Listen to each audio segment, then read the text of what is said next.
እና አንድ ሰው ከአሜሪካ ቢሄድ ደስ አይለኝ።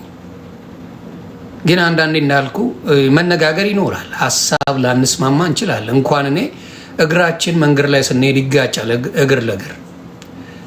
ደዝ ሚን የዛ ሰው ሀሳብ ስላልተቀበልኩ ወይ ስላልተቀበለኝ የእሱን የክፋት ጥግ ማየት አልፈልግም።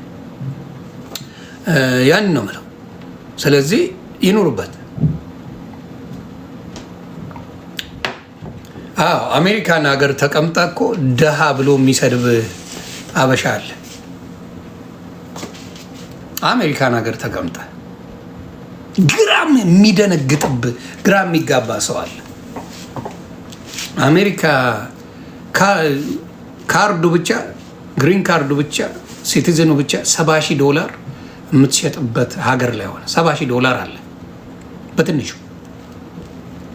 የለህም ከተባልክ ምንም የለውም የተባለ አንድ አሜሪካ ግሪን ካርድ ሆልደር ወይም ደግሞ ሲቲዝን የሆነ $70,000 አለው።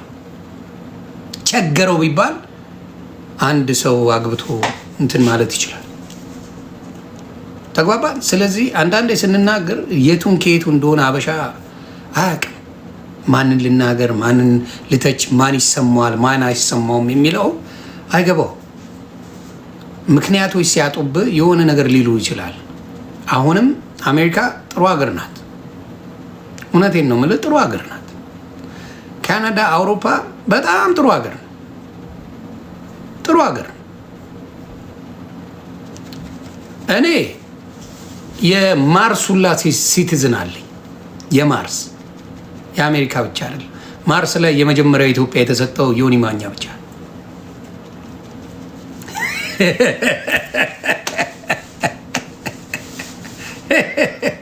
የማርስ ሁላ አለኝ። ወየ ጀርዬ ምን አልሽ? ቆይ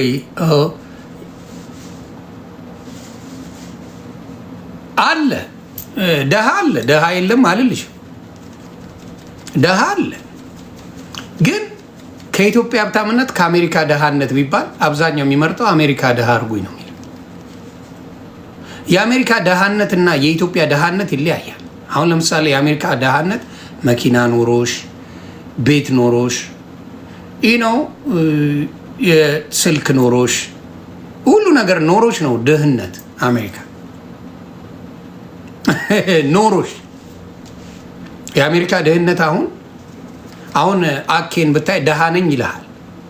የራሱ ቢያንስ 3 ስልክ አለው፣ 3 አይፎን አለው፣ ምን የመሰለ መኪና አለው፣ የሚኖርበት ጽድት ያለ አፓርትመንት አለው፣ ፕላዝማ ቲቪ ከ2-3 በላይ አለው። ፈታ ይላል። ደሃ ነኝ ይልሃል። የአሜሪካ ድህነትና የሚፈልገውን አማርጦ ይበላል፣ የሚፈልገውን አማርጦ ይለብሳል፣ ግን ደሃ ነው። የኢትዮጵያ ረሃ፣ የኢትዮጵያ ድህነት በአጽም ነው የምትሄደው። የአሜሪካ ድህነትና የኢትዮጵያ ድህነት ይለያ። በአጽም ትሄዳለ። ምግብ በአይን ላይ እያማረ ልብስ ማየት እየከበደ ምናምን የምትኖረው ድህነት ነው። የአሜሪካ ድህነት ኮንፈርት አለው። ፔቼክ ቱ ፔቼክ መኖሩ የአሜሪካ ደሃ ያስብላል። ፔቼክ ቱ ፔቼክ ተግባባ። ፔቼክ ቱ ፔቼክ ትኖርበታለህ። ደሃ ተብለህ መኪና አለ፣ የምትኖርበት ቤት አለ፣ የምትለብሰው ነገር አለ፣ ስልክ ከ1-2-3 አለ፣ ፕላዝማ ቲቪዎች ቤት አሉ፣ የምትበላው አማርጠ ነው፣ ሁሉ ነገር አለ። ግን ከዛ ላታልፍ የምትችለው ነገር አለ። ስለዚህ ያ ደሃ ሊያስብልህ ይችላል። ወደ ሌሎቹ ስትዘውረው ነገሮች ይቀየራሉ። ኢንሹራንስ አለ፣ የመኪና ኢንሹራንስ ትከፍላለ፣ የቤት ኬብል ትከፍላለ፣ የኢንተርኔት አለቤት አለ። እና ያውን ላድርገኸው ደሃ ብትባል ሊከፋ አይገባም። ኦፍኮርስ ደሃ ነኝ ትላለ። ስለዚህ ያ ጋድ ብለስ አሜሪካ፣ ጋድ ብለስ አሜሪካ። ሰው ግን በእጅ የያዘው ወርቅ እንደ መዳብ ይቆጠራል። በእጅ የያዝከው ነገር እንደ መዳብ ይቆጠራል። አሜሪካንን ይዘውት አንዳንድ ሰዎች ወይኔ ኢትዮጵያ ያለው እኮ እንደ ሂድ በለው አይሄድም። እኔ ኢትዮጵያ ያለው እኮ እንደዚህ ብላ ብሎ ያካብደላል። ለምን አትሄድም? አሁን ንካው በለው። ዜና ሲያበዛብ መጡ። ኢትዮጵያ ያለው ፍሬንድ እኔ እኮ በጣም የሀብታም ልጅ ነኝ ምናምን። በአሜሪካ ዶላር ስትመጣው $10,000 አይሞላም ሀብታም ነኝ እያለ ሲበጠረቅ የነበረው ሲወጣጠርብን እኮ ትከሻውን ሲጎትት ነው። ኦኬ ወጣ። ስንት ነበር ደሞዝ? 10,000 ምናምን $100 ሲፋቅ አይሞላም። እና በዚች ነው የምሰክስብኝ ትላለህ። እዚህ ስልክ መክፈያ ነው። ቢሞት አይሄድም፣ ግን ለመበጥረቅ ደስ ይላል። በጣም ለመበጥረቅ በጣም ደስ ይላል። ከኢትዮጵያ እንደዚህ ቦታ እኮ ማናጀር ነበርኩ እንደዚህ እኔ ይሰክስልሃል። አትስማው። ሲሰክስ ቶሎ ብለህ ተንቀሳቀስ በል። ሳክስን ይጠላል። ሳክስ ጥግ ድረስ ሂድ። ከወር እስከ ወር የምትበላው አስበህ ታውቃለህ? አሜሪካ ያለው ወንድምናቴ ሳትዋሹ ነገር ትናንት ያረግከውን ቡታንታና ካልሲ ዛሬ ደግመህ ታደርጋለህ?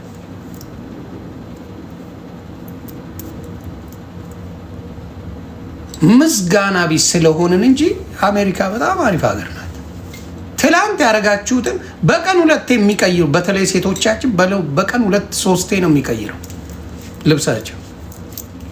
ብዙ ኮንፈርት አለው። ያንን ለምዶ ኮምፕሌን ያደርጋል እንደገና። ደስ የሚል እኮ ደስ የሚል ነው። ኢትዮጵያ እንደፈለግክ ብትሰራ ያንን ቫሊዩ ለማግኘት እንትን ይላል። አረብ ሀገር የሚኖሩ እህቶቼ 18 ሰዓት ይሰሩታል እና ኮምፕሌን የሚያደርግ ስለሚበዛ ነው። አበሻ በተፈጥሮ የትም ቦታ አስቀምጠው ሌላ የተሻለ እንዲመጣለት ይፈልጋል። የአገር የቴክኖሎጂ ጥግ የተባለች ሀገር አሜሪካ ናት። የምትፈራው አሜሪካ ናት። ምን ያላት አሜሪካ ናት። እዚህ ሀገር ላይ ተቀምጦ ኮምፕሌን የሚያደርግ አለ።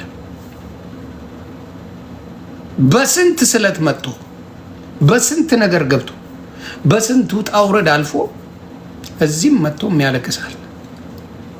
እና ገርቢ ገል ባለት አመስጋኝ ሁኑ። ከኢትዮጵያ ከምትኖሩበት ህይወት በተወሰነ መልኩ የተሻለ ካላችሁ ውጪ ለምትኖሩ አምላክን አመስግኑት። በተወሰነ መልኩ ከተቀየራችሁ በጣም እድለኛ ናችሁ። በጣም በተወሰነ መልኩ ህይወት ከተቀየረ እኔ አሁን ኢትዮጵያ ብኖር ያ መላጣነት እስካሁን አለ። ዮኒ ማኛ በመነጽርና በመላጣነት ነበር የምታገኘኝ።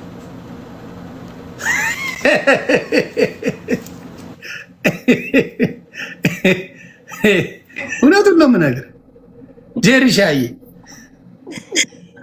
ዮኒ እንዴት ነሽ እናቱ? አያውቁኝም ነበር እኔን አሁን ኢትዮጵያ ብኖር